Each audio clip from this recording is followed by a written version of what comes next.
In this lesson, I will show you how you can create holes in objects in Solidworks. To create holes, you can either create the profile of the hole, extrude it, and then remove the material of this extrusion from the object, or you can simply use the Hole Wizard tool.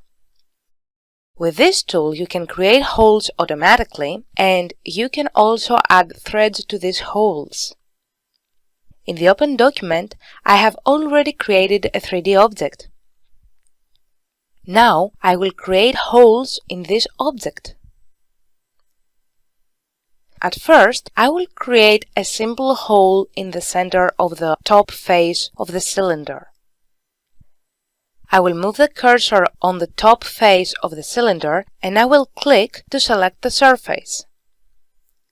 Then I will go to the Features ribbon and I will activate the Hole Wizard tool. Once I do, the Property Manager palette activates automatically.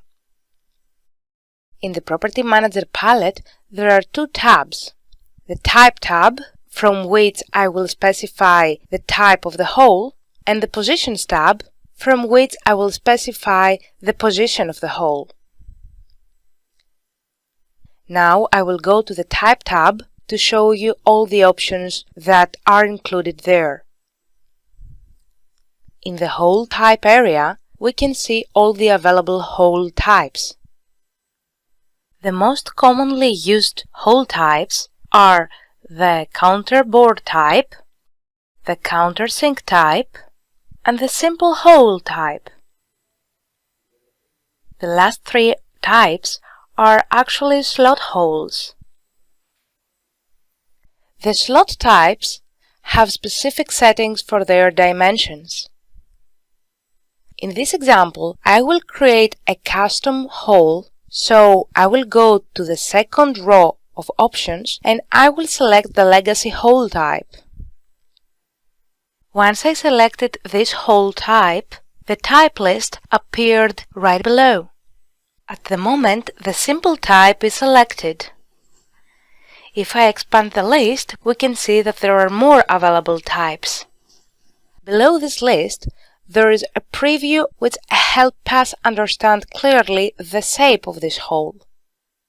Below the preview appear the dimensions that must be specified depending on the type of the hole. In the simple type, all I have to specify is the diameter of the hole and its depth. However, if I expand the type list, notice that there is a variety of options. According to which type of hole I have selected, the dimensions I need to specify change. For example, I will select the tapered drill type. Notice how the preview changes.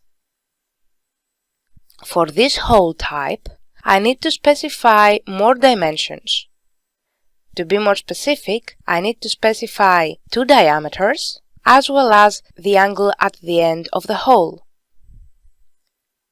I will restore the simple type, and I will set the diameter to 15 mm. To do that, I will double-click on the value of the diameter field, I will type the number 15, and I will press Enter. As for the depth, I can either type a value in the depth field or select another option from the end condition list.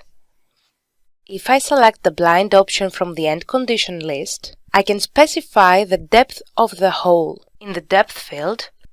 So, with this option selected, I will type the number 80 and I will press Enter.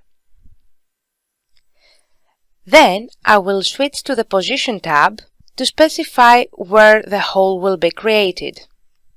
I will orbit the view a little and notice that as I move the cursor on the top surface of the cylinder, a preview of the hole appears. In addition, notice that the cursor takes the form of a pencil and the point tool is active. So every time I click to place a point, a hole is created. At this point, I will hover the cursor for a few seconds over the edge of the top face of the cylinder, and once the center appears, I will click to place the hole.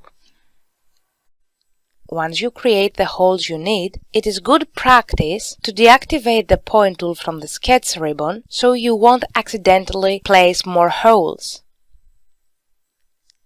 Back to the Type tab, I will change the End Condition option to Through All. Notice that now I created a drilled hole.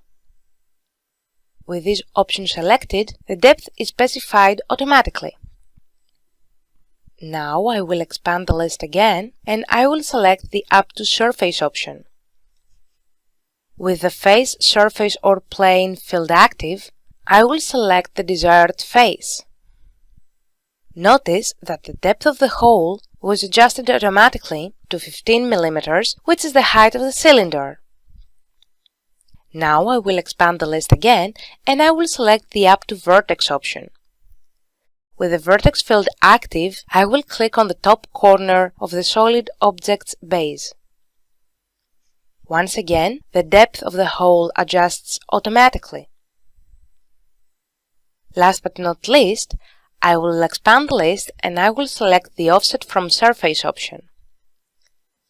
With the Face, Surface or Plane field active, I will select the top surface of the solid object's base. Then, in the Distance field, I will type the number 18 and I will press Enter. Notice that the hole now ends 18 mm above the surface as selected, while its depth has been automatically adjusted to 12 mm. At this point, I will click on the check mark to see the final result. In the next lesson, I will show you how you can create even more complicated holes.